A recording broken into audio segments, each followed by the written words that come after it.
नमस्कार विद्यार्थियों, आपके अपने YouTube चैनल आरबी कटारिया पर आपका हार्दिक अभिनंदन एवं स्वागत। आज इस वीडियो में हम बात करेंगे जो अपन तीसरा चैप्टर हमने स्टार्ट कर रखा था मैट्रिक्स, उसकी एक्सरसाइज 3.1 के बारे में। 3.1 से पहले जितने भी एग्जाम्पल्स थे वो हम 3 पार्ट्स में कंप्लीट कर चुके हैं और उसकी वीडियोज़ है वो भी आपके अपने YouTube चैनल पर अपलोड हो चुके हैं। तो चलिए आज हम बात करते हैं पर्सनालिटी 3.1 के पहले क्वेश्चन से। तो 3.1 का पहला क्वेश्चन जो है वो है आव्यूह है एक मैट्रिक्स दी जाएगी हमें। आव्यूह है A बराबर 2 35 √3 5 2 5 - 2 1 19 5/2 और यहाँ अवयव दिया गया -5 -7 12 17। तो यहाँ पर आप देख रहे हैं पंक्तियों की संख्या 3 है और ये आपके 4 कॉलम हो गए। तो ये 3 × 4 कोटि की मैट्रिक्स आपको दी गई है। के लिए ज्ञात कीजिए, के लिए ज्ञात कीजिए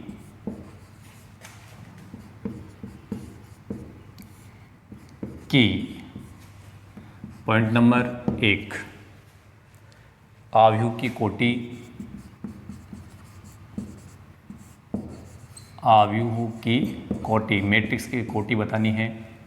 पॉइंट नंबर 2 अवयवों की संख्या, अवयवों की संख्या। और point number 3 A13 A21 A33 A24 और A23 इन अवयवों की वैल्यू बतानी है। तो ये आपका एक पहला क्वेश्चन है। बहुत ही सिंपल तरीके से आप इसको हल समझेंगे। ये आपकी मैट्रिक्स है और हमें पूछा क्या गया है आव्यूह की कोटि, और ये बात मैं पहले कर चुका हूँ। कोटि का मतलब ये बताना है कि इसमें पंक्ति और स्तंभ कितने हैं और उनको गुणनफल के रूप में लिखना है। तो आप देख रहे हैं कि जैसे ही हम इसका रिजल्ट लिखेंगे तो आपके पहले पॉइंट इसकी कोटि क्या हो जाएगी। इस कोटि के लिए सबसे पहले पंक्तियों की संख्या लिखी जाती है। तो यहाँ पर आप देख रहे हैं कि 3 पंक्तियाँ हैं इंटू स्तंभ यहाँ पर कितने हो गए 2 3 4, ये आपके 4 स्तंभ है। तो ये हो गई आपकी इस मैट्रिक्स की कोटि। अब पूछा गया है अवयवों की संख्या, अवयवों की संख्या। तो अवयवों की संख्या ज्ञात करने की हमारे पास में 2 मेथड है। एक तो यहाँ पर मैट्रिक्स आपको पर्टिकुलर दी गई है तो आपको इस यहाँ जो अवयव दिए गए हैं उनको काउंट कर लीजिए, लेकिन इतना टाइम अपने को वेस्ट करने की ज़रूरत नहीं है। यदि आपको इसकी कोटि पता है तो इसके कोटि में दी गई जो संख्याएं हैं उनको गुणा कर दीजिए और गुणा करने के बाद में यहाँ जो संख्या आ रही है वो हो जाएगी आपके मैट्रिक्स के अवयवों की संख्या। तो आपके मैट्रिक्स में टोटल अवयव कितने होंगे 12। यदि आप यहाँ से काउंट करेंगे तो भी 12 होंगे। जैसे 3 ये हो गए, 3 6 3 3 9 3 4 12। तो ऐसा काउंट करने की आवश्यकता नहीं है। कोटि से आप डायरेक्ट अवयवों की संख्या प्राप्त कर सकते हैं। पॉइंट नंबर जो 3 है इसमें देखिए A13 पहला अवयव A13 पूछा गया। पहले समझना है कि A13 का मतलब क्या है। ए तो कोई अवयव है ज्ञात और यहाँ पर उस अवयव की स्थिति दी गई है कि उसमें पंक्ति कौन सी होगी, स्तंभ कौन सा है। तो 1 लिखा हुआ तो पहली पंक्ति है और तीसरे नंबर का स्तंभ है। तो अपन इसमें चलेंगे, पहली पंक्ति और ये तीसरे नंबर का स्तंभ हो गया। पहली पंक्ति में तीसरा जो स्तंभ है वो अवयव कौन सा है? 19, तो ये हो गया आपका A13। इसी प्रकार A21 ये पंक्ति, तो दूसरी पंक्ति का पहला अवयव, ये स्तंभ है, तो दूसरी पंक्ति का पहला अवयव ये हो गया आपका 35। आगे है A33, तो ये पंक्तियों की संख्या है, तो तीसरी पंक्ति का तीसरा अवयव, पहला दूसरा तीसरा, ये तीसरा अवयव हो गया -5। A24 दूसरी पंक्ति का चौथा अवयव, ये दूसरी पंक्ति है, दूसरी रो है, तो पहला दूसरा तीसरा चौथा, ये चौथा अवयव है, तो ये हो गया 12। और A23 दूसरी पंक्ति का, यहाँ देखिए दूसरी पंक्ति का तीसरा अवयव, ये दूसरी पंक्ति है, पहला दूसरा तीसरा, ये तीसरा अवयव हो गया। ये बात आपको पूछी गई थी। तो आपने जैसे यहाँ देखा कि किसी भी दी गई मैट्रिक्स के लिए कोटि कैसे पता की जाती है और उसकी कोटि की सहायता से हम अवयवों की संख्या भी बता सकते हैं। इसके बाद नेक्स्ट क्वेश्चन जो आपका होगा दूसरा, वो देखिएगा। प्रश्न संख्या 2 में दिया गया है, यदि किसी अवयव में 24 अवयव है। प्रश्न संख्या 2, यदि किसी अवयव में अवयवों की संख्या 24 है तो उसकी संभव कोटि क्या होगी? एक तो ये क्वेश्चन किया गया है, यदि किसी अवयव में अवयवों की संख्या 24 है तो इसकी संभव कोटियाँ क्या है। इसी में एक प्रश्न और ऐड कर दिया गया है, यदि इसमें 13 अवयव है, यदि इसमें 13 अवयव हो तो कोटियाँ क्या होंगी? हो तो कोटियाँ क्या होंगी?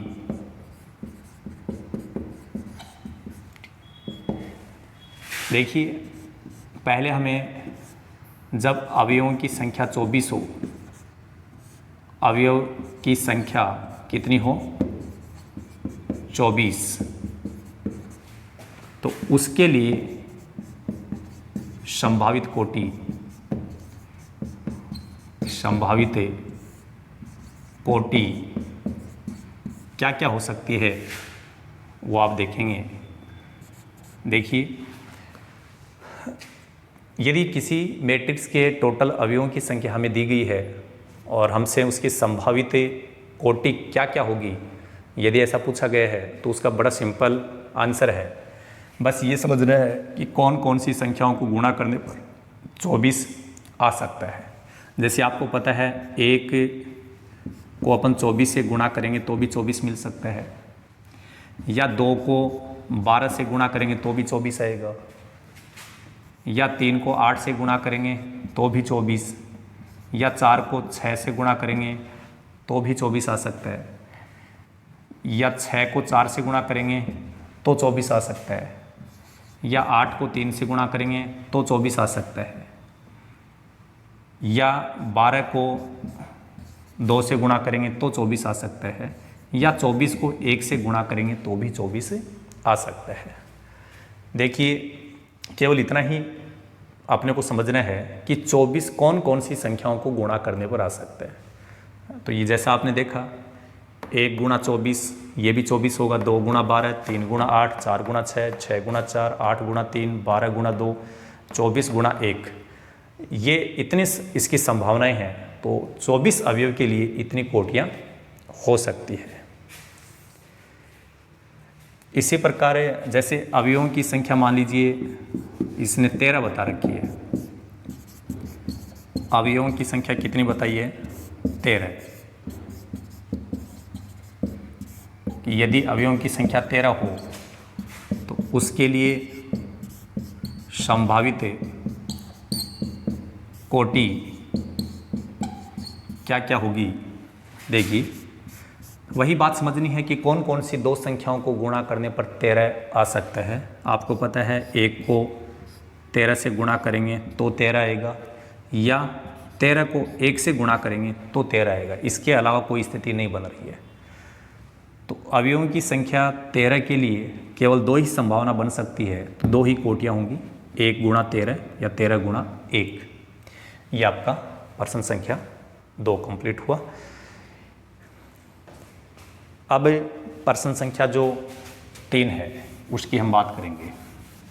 प्यारे विद्यार्थियों, मैट्रिक्स जो हम यहाँ पर पढ़ रहे हैं, इसमें आप देख रहे हैं कि एक्सरसाइज 3.1 में जितने भी क्वेश्चंस आएंगे बहुत ही आसानी से हल होंगे, बशर्ते आपको उसकी जानकारी होना ज़रूरी है कि मुझे इसके लिए करना क्या है। और यदि आपको ये जानकारी है कि मुझे करना क्या है तो किसी भी प्रकार की अपने को प्रॉब्लम नहीं आएगी। प्रश्न संख्या 3 जो है, प्रश्न संख्या 3 में भी ऐसा ही कहा गया है कि यदि किसी अवयव में 18 अवयव है तो इसकी संभव कोटियाँ क्या होंगी। तो आप समझ गए होंगे कि 18 कौन कौन सी संख्याओं को गुणा करने पर आ सकता है, वो इसकी कोटियाँ हो जाएंगी। जैसे 1 को 18 से गुणा करेंगे तो 18 आ सकता है, या 2 को 9 से करेंगे तो आ सकता है, या 3 × 6, या अपन 6 × 3 करें, 9 × 2 करें, 18 × 1 करें। तो ये जो स्थितियाँ हैं ये क्या हो जाएंगी, किसी मैट्रिक्स में यदि 18 अवयव है तो उसके लिए कोटियाँ। सिंपल बात है। फिर इसने आगे ये कि इसमें यदि 5 अवयव हो तो क्या होगा, तो पता करना है 5 कौन कौन सी संख्याओं को गुणा करने पर आता है। 1 गुणा 5 तो 5 हो सकता है, या 5 गुणा 1, तो ये स्थिति है। तो प्रश्न संख्या जो 3 है वो ठीक प्रश्न संख्या 2 के अकॉर्डिंग ही है, इसलिए यहाँ पर हमने बात कर ली और ये आप समझ गए होंगे, इसको आप कर सकते हैं। प्रश्न संख्या 4 जो है उसमें बताया गया है कि एक 2 गुणा 2 आव्यूह इतने कोटि की एक आव्यूह है जिसका व्यापक रूप दिया गया है। व्यापक रूप का मतलब क्या होता है कि आपकी मैट्रिक्स है वो उसका मूल रूप यही है और इसी से आपकी मैट्रिक्स बनेगी। जो कंडीशन देगा उस कंडीशन का हम प्रयोग करेंगे। कि रचना कीजिए, कि रचना कीजिए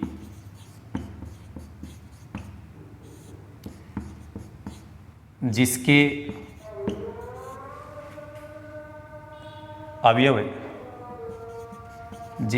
अवयव निम्नलिखित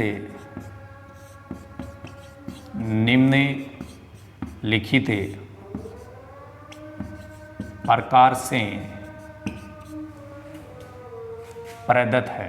प्रदत्त का मतलब प्रदान किए जाते हैं, या हम यूँ समझ सकते हैं प्राप्त किए जाएंगे। इसके लिए पॉइंट नंबर 1 में कंडीशन दी गई है कि आपका ये AIJ का मतलब है इसका अवयव जो है वो कहाँ से प्राप्त होगा। ये जो कंडीशन दे रखी है AIJ बराबर लिखा हुआ है I + J का होल स्क्वायर बटे 2, और पॉइंट नंबर 2 में बोला गया है कि AIJ बराबर I बटे J। सबसे पहले एक बार प्रश्न को फिर समझ लेते हैं कि 2x2 कोटि की कोई मैट्रिक्स होगी जिसका नाम दिया गया A, उसका अज्ञात अवयव है वो AIJ है। यहाँ पर I पंक्तियों की संख्या होती है, J स्तंभों की संख्या। की रचना कीजिए, कहने का मतलब उसका निर्माण करना है जिसके अवयव निम्नलिखित प्रकार से प्रदत्त है। ये कंडीशंस दी गई है। तो जैसे ही हम इसका सॉल्यूशन लिखेंगे तो पॉइंट नंबर 1 में देखिए, पहले तो हम ये जो आपकी मैट्रिक्स A है इसमें कितने क्या अवयव होंगे वो अज्ञात अवयव यहाँ लिख लेते हैं।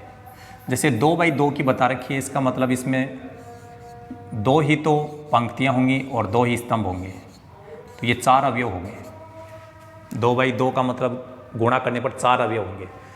ये आपकी आड़ी रेखाओं के रूप में जो अवयव आ रहे हैं ऐसे, ये आपकी पंक्तियों की संख्या हो गई, ये आपके हो गए स्तंभ। अब समझना क्या है, ये आपकी पहली पंक्ति है, तो यहाँ पर जैसे इसके पदांक में आई जे जो लिखा हुआ है, इसमें पहले नंबर पे जो संख्या होती है वो पंक्ति को निरूपित करती है, इसलिए हम ऐसे बोलेंगे ये आपकी पहली पंक्ति और ये आपकी दूसरी पंक्ति।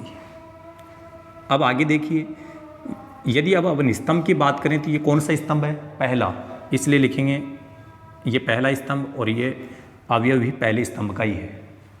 ये दूसरा स्तंभ है तो 2 नंबर पर स्तंभ की संख्या लिखी जाती है। तो यहाँ पर इन अवयवों को अपन ने पहचान लिया कि हमने कौन से अवयव हमें प्राप्त करने हैं।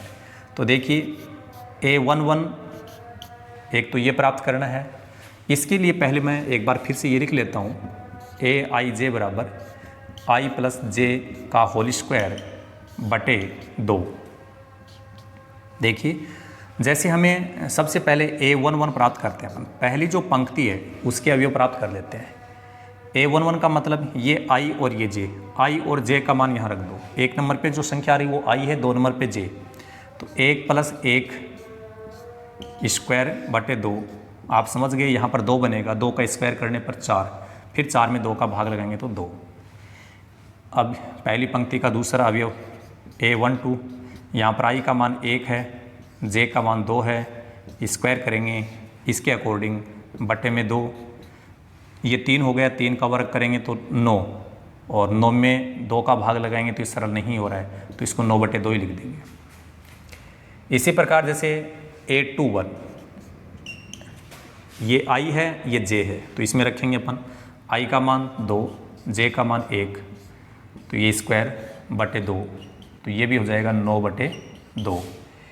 A22 ये अवयव प्राप्त करेंगे तो I और ये J यहाँ रखो, I का मान भी 2, J का मान भी 2, स्क्वायर इसके अकॉर्डिंग बटे में 2, ये 4 का स्क्वायर करेंगे 16, और 16 में 2 का भाग लगाएंगे तो 8। अब हम लिखेंगे अतः आपकी जो मैट्रिक्स है, हमने देखो A11 और A12 इनकी वैल्यू यहाँ प्राप्त कर रखी है, इसका मतलब पहली पंक्ति हमने प्राप्त कर ली, तो ये अवयव हो गए आपकी पहली पंक्ति के 2, और यहाँ लिख देंगे 9 बटे 2।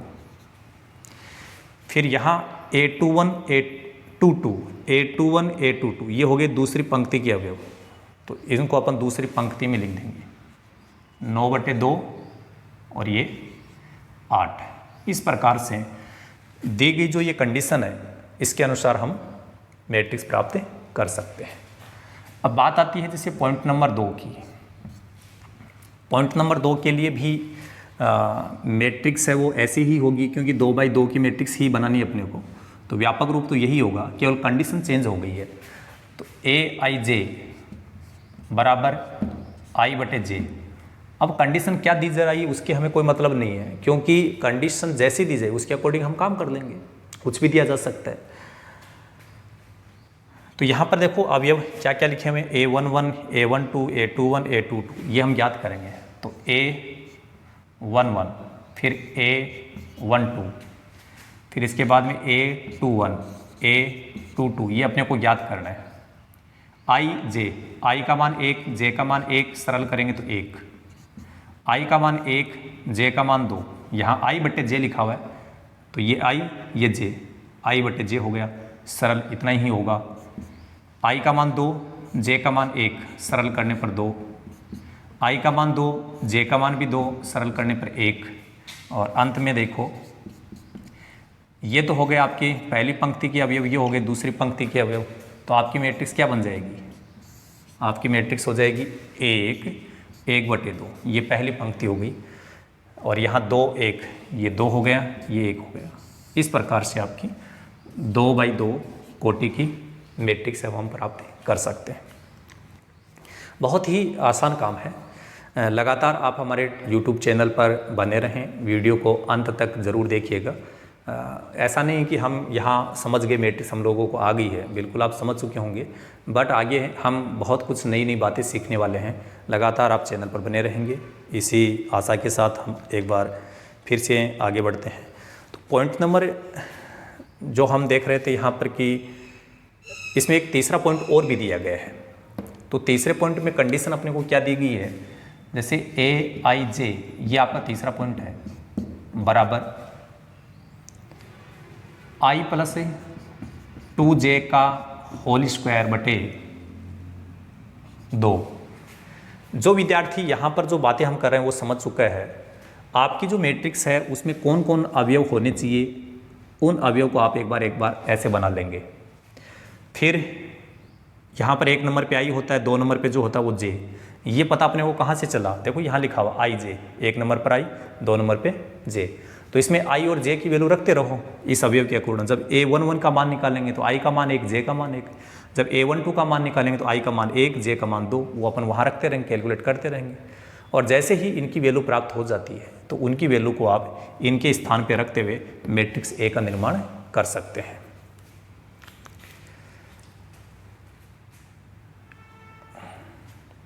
इसके बाद में जो अपना 5वां प्रश्न है वो आप देखेंगे।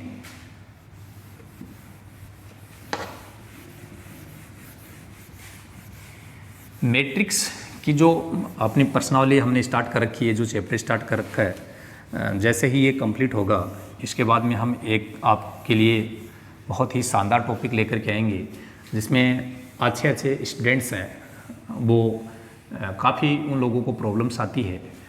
काफ़ी लोगों ने मेरे को बोला है कि सर आप जो पहला जो चैप्टर है संबंध एवं फलन वाला, उसमें क्या थ्योरेटिकल पोर्शन ज़्यादा है, और हम आपको इस प्रकार से एक जादुई ट्रिक के माध्यम से उसको याद करवाएंगे कि संबंध और फलन के बारे में किसी भी प्रकार से आप संशय में नहीं रहेंगे और सभी प्रश्नों को आप बहुत ही सहज वे से उनको हल कर पाएंगे।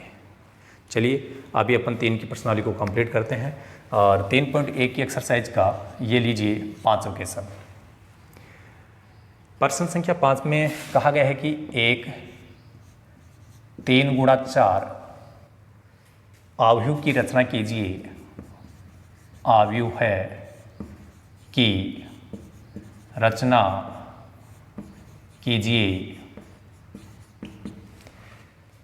जिसके अवयव निम्नलिखित प्रकार से प्राप्त होते हैं। जिसके अवयव निम्न लिखित प्रकार से प्राप्त होते हैं।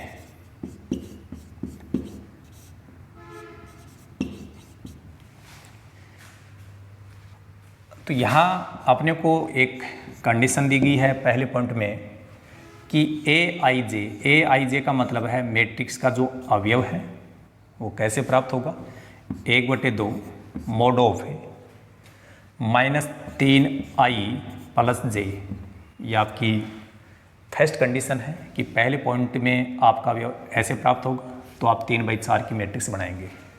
पॉइंट नंबर 2 में कंडीशन चेंज की जा रही है कि जब ए आई जे है उसकी वैल्यू 2i - j से प्राप्त कीजिए। तो इसके सॉल्यूशन के लिए सबसे पहले हम पॉइंट नंबर 1 की बात करते हैं, लेकिन पॉइंट नंबर 1 से पहले हम क्या करेंगे, एक मैट्रिक्स का निर्माण करेंगे जिसकी कोटि क्या होनी चाहिए, 3 गुणा 4। पहले हम इसको समझते हैं। 3 गुणा 4 का मतलब समझ गए होंगे कि ये पंक्तियों की संख्या है। पंक्ति 3 होनी चाहिए, स्तंभ 4 होने चाहिए। तो एक बार यहाँ पर मैं पंक्ति है, 3 पंक्ति है वो स्टार्ट कर देता हूँ। यदि आपने मैट्रिक्स को ए संकेत दे रखा है तो हम उसके अकॉर्डिंग उसके अज्ञात अवयव को ए मानते हुए ये आपकी पहली पंक्ति स्टार्ट हो जाएगी, फर्स्ट रो। यहाँ पर सेकंड रो स्टार्ट हो जाएगी, ये थर्ड रो। तीनों पंक्तियाँ ऐसे स्टार्ट हो जाएंगी। अब आपको स्तंभ 4 बनाने हैं, तो एक स्तंभ तो ये बन चुका है, दूसरा स्तंभ यहाँ बन जाएगा, तीसरा स्तंभ जैसे यहाँ बन जाएगा, चौथा स्तंभ यहाँ बन जाएगा। ये 4 स्तंभ हो गए, ठीक है। 3 पंक्ति होनी चाहिए, 3 पंक्ति ऐसे स्टार्ट कर देंगे, 4 स्तंभ होनी चाहिए 4। अब बाकी जो अवयव बच गए वहाँ पर इस प्रकार से एक बार ए लिख दो सब जगह, और उसके बाद आगे हम आगे बढ़ेंगे। देखो ये पहली पंक्ति है तो फटाफट 1 नंबर पे ये पहली पंक्ति हो गई, और ये हो गई आपकी दूसरी पंक्ति, और ये हो गई आपकी तीसरी पंक्ति। क्लियर? अब ये पहला स्तंभ है, तो आपको पता होगा कि 2 नंबर पे स्तंभ की संख्या लिखी जाती है। तो ये जितने भी अवयव हैं ये पहले स्तंभ के हैं, इसलिए यहाँ पर भी स्तंभ की संख्या 1, यहाँ पर भी 1, यहाँ पर भी। ये दूसरा स्तंभ है तो 2 2 2। ये तीसरा स्तंभ है 3 3 3, और ये चौथा स्तंभ है, तो इसे चौथे स्तंभ के लिए आप 4 4 काम में लेंगे। समझ गए होंगे? पहली पंक्ति में 1 नंबर पे पंक्ति की संख्या आती है तो 1 1 1 1 लिख दो, फिर 2 2 2 3 3 3, पहले पंक्तियों की संख्या लिख दो। फिर स्तंभ, पहला स्तंभ है तो सब जगह 1 1 1, ये दूसरा स्तंभ है तो 2 2 2 2, 3 3 3, 4 4 4 ऐसे लिख देंगे। 1 नंबर पर पंक्ति की संख्या, 2 नंबर पर स्तंभ की संख्या, ये अपने को याद रखना है। अब देखिए, जैसे अपने को पहली पंक्ति के जितने भी अवयव हैं वो अपन यहाँ से प्राप्त करेंगे, तो पहले ये लिख देते हैं कि aij जो है aij बराबर 1/2 mod of a minus 3i plus j। हमें कौन सा अवयव प्राप्त करना? पहले a11, फिर हम प्राप्त करेंगे a12, फिर a13 और a14। ये क्या हो जाएंगे? पहली पंक्ति के सभी अवयव हमने एक बार लिख दिए। और यहाँ देखते हुए देखो आई जे, इसका मतलब पहले नंबर पे आई, दूसरे नंबर पर जे की वैल्यू, ये वैल्यू यहाँ पर रखते रहो, सरल करते रहो। तो -3 गुणा 1 प्लस जे की जगह भी 1/2। यहाँ पर ये माइनस का 3 है, -3 और +1 -2 बचेगा, लेकिन मोड ऑफ के कारण है उसका रिजल्ट है वो प्लस में लिखा जाएगा। तो आप इसको 1/2 गुणा 2 लिखेंगे, 2 से 2 कट जाएगा, ये हो जाएगा 1। 1/2 -3 गुणा आई का मान 1, यहाँ पर ध्यान रखना है, प्लस जे का मान 2, 1/2। यहाँ पर -3 बन गया, ये -3 और +2 सरल करेंगे तो कितना होगा? ये देखो ऐसे बनेगा -3 + 2, तो ये -1 हो गया, लेकिन मोड ऑफ के कारण वो क्या हो जाएगा? +1 हो जाएगा। अब +1 को जैसे ही 1/2 से गुणा करेंगे 1/2 ही आएगा, तो आप इसको 1/2 लिखेंगे। ये 1/2 मैं यहाँ लिख देता हूँ, ठीक है। a13 1/2 मोड ऑफ, ये 1 हो गया आई का मान प्लस जे का मान 3। कैलकुलेशन में थोड़ा सा ध्यान रखना अपने को, जल्दबाजी बिल्कुल नहीं करनी है। -3 +3 0 बन गया, और 0 को जैसे ही 1/2 से मल्टीप्लाई करेंगे तो वो क्या हो जाएगा? 0 हो जाएगा।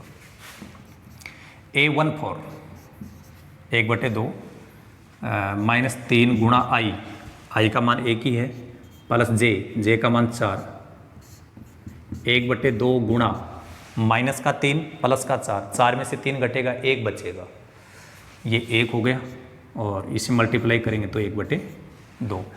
ये आपको पहली पंक्ति के सभी अवयव हमें प्राप्त हो गए हैं। ठीक ऐसे ही हम दूसरी पंक्ति के अवयवों को क्या लिख रखा हमने, वो थोड़ा सा लिख लेते हैं। a21 देखो दूसरी पंक्ति है तो उसके लिए a21, a22, a23, a24 ये आपके दूसरी पंक्ति के अवयव है। इनके मान भी अपन यहीं से प्राप्त करेंगे। इसके अकॉर्डिंग 1/2 मोड ऑफ -3 गुणा आई की जगह 2 प्लस जे, ये जे की जगह 1/2 इंटू यहाँ बनेगा -6 प्लस का 1, सरल करने पर -6 + 1 -5 हो गया, लेकिन मोड ऑफ के कारण वो क्या हो जाएगा? प्लस हो जाएगा, और इसको गुणा करने पर 5/2, 1/2 -3 गुणा 2 प्लस जे का मान भी 2, -6 और +2 -4 है, मोड ऑफ के कारण वो प्लस हो जाएगा। 1/2 इंटू 4, 2 से 4 कटने के बाद ये 2 हो जाएगा। a23 1/2 मोड ऑफ, हम देखो ये आई का मान बीच बीच में थोड़ा सा चेक कर देना कि ये आई है, ये जे है। आई का मान और जे का मान यहाँ रख रहे हैं, 2 प्लस जे का मान 3। यहाँ माइनस का 6 बनेगा और प्लस का 3, -6 + 3 -3, मोड ऑफ के कारण +3, 1/2 गुणा 3 बराबर 3/2, 1/2 मोड ऑफ -3 गुणा 2 प्लस j की जगह 4 बराबर 1/2। यहाँ माइनस का 6 बनेगा, ये प्लस का 4 है, -6 और +4 -2, लेकिन मोड ऑफ के कारण वो प्लस ही बन जाएगा 2 से 2 कटेगा तो 1। ये हो गए आपकी दूसरी पंक्ति के अवयव। जैसे हमने पहली पंक्ति के अवयव प्राप्त किए, दूसरी पंक्ति के अवयव प्राप्त किए, ठीक इसी प्रकार हम तीसरी जो आपकी पंक्ति है उसके अवयव भी प्राप्त कर सकते हैं। अब देखिए यहाँ तीसरी पंक्ति आप देख रहे हैं कि ये तीसरी पंक्ति के अवयव हैं। इनको थोड़ा एक बार लिख लीजिए यहाँ कि A31, A32, A33, A34। पंक्ति तो कौन सी हो गई? तीसरी हो गई। स्तंभ क्या है? स्तंभ चेंज होंगे, पहला, दूसरा, तीसरा, चौथा। तो A31, A32, A33, A34। Habit होने के बाद में हम लोग इसको समझने लग जाएंगे। 1/2 मोड ऑफ, उसमें रख रहे हैं अपन -3 गुणा i का मान 3 प्लस j का मान 1, 1/2 मोड ऑफ, ये हो जाएगा -9 प्लस 1, यहाँ -8 होगा सरल करने के बाद, लेकिन मोड ऑफ के कारण वो प्लस का 8 बन जाएगा। तो 1/2 गुणा 8 कितना हो जाएगा? 4। 1/2, यहाँ ध्यान रखना अपने को कि ये वैल्यू 4 लिख रखी है हमने। -3 गुणा 3 प्लस 2 बराबर 1/2। देखो आपको थोड़ी सी स्पीड बढ़ाने का तरीका मैं बता दूँ। यहाँ 1 आ रहा है, यहाँ 2 आ रहा है, यहाँ 3 आ रहा है, यहाँ 4 आ रहा है। तो यहाँ पर क्या हो रहा है? 1 बढ़ता जा रहा है, यहाँ बढ़ रहा है केवल। पंक्तियों की संख्या तो कितनी है? 3 ही है, वो तो समय बराबर है, स्तंभ अलग अलग आ रहे हैं। तो ये 1 2 3 ये चेंज करते रहो। अब यहाँ 1 रखने पर, प्लस का 1 रखने पर अपने पास में 8 बच रहा था। तो यहाँ कितना बचेगा आपको पता चल गया कि कम बचेगा। यहाँ 1 बढ़ गया, तो 3 3 9, माइनस का 9 प्लस का 2, तो ये 7 बचेगा माइनस का, लेकिन मोड ऑफ के कारण प्लस हो जाएगा, ये हो जाएगा 7/2। 1/2 -3 गुणा 3 प्लस ये 3। पहले हमारे पास में 7 बच रहा था, अब 1 कम हो जाएगा, कितना? 6, और यहाँ 6 लिख दो। 6 से ये 2 कट रहा है, कितना हो जाएगा? 3। देखो पहले यहाँ कितना बचा था? 8, फिर कितना बच गया? 7, फिर कितना बच गया? 6, क्योंकि एक एक संख्या बढ़ रही है स्तंभ में। तो जैसे जैसे संख्या बढ़ रही है वैसे वैसे ये घट रहा है। तो कैलकुलेशन में आप थोड़ा ध्यान रख सकते हैं। -3 गुणा 3 प्लस 4 बराबर 1/2। पहले 6 आ रहा था, तो इसका उत्तर अब कितना आएगा? 5 आएगा। आप चेक करके देख लीजिए। -9 और +4 को सरल करेंगे, -5, मोड ऑफ के कारण +5, और ये हो गया 5/2। अंत में आप लिख सकते हैं अतः A बराबर, जैसे पहली पंक्ति की अवयव हमने यहाँ प्राप्त कर लिए थे। 1 आया था, 1, 1/2, फिर 0, फिर 1/2। फिर दूसरी पंक्ति ये आ रही है 5/2, 2, 3/2, 1, और तीसरी पंक्ति के अवयव यहाँ है 4, और उसके बाद में 7/2, 3, 5/2। ठीक है, तो ये हो गई आपकी 3/4 की मैट्रिक्स, 3 गुणा 4 की ये मैट्रिक्स हो गई। आपकी जो दूसरी कंडीशन दी गई है, तो दूसरी कंडीशन के लिए भी इस टाइप से अपने को काम करना है। शायद मुझे लग रहा है कि आप लोगों को ये बात समझ में आ गई है। तो यहाँ पर भी आप मैट्रिक्स तो यही रहेगी अपनी, अज्ञात अवयव यही होंगे। तो यहाँ पर ये कंडीशन ये चेंज हो रही है केवल, और यहाँ कंडीशन ये दे रखी थी। तो इस कंडीशन का प्रयोग करते हुए या i और j की जगह इनकी वैल्यू रखते हुए आप सरल कर दो, फिर इनकी वैल्यू यहाँ रख दो, और आपकी ये मैट्रिक्स ये तैयार हो जाएगी। पॉइंट नंबर जो 2 है वो भी बहुत ही आसानी से आप लोग कंप्लीट कर सकते हैं। इस वीडियो में हम प्रश्न संख्या 5 तक ही बात करेंगे। नेक्स्ट वीडियो में प्रश्न संख्या 6 से लेकर के इस एक्सरसाइज का जो लास्ट क्वेश्चन है वहाँ तक हम बात करेंगे। So thank you so much, all the best, be positive always.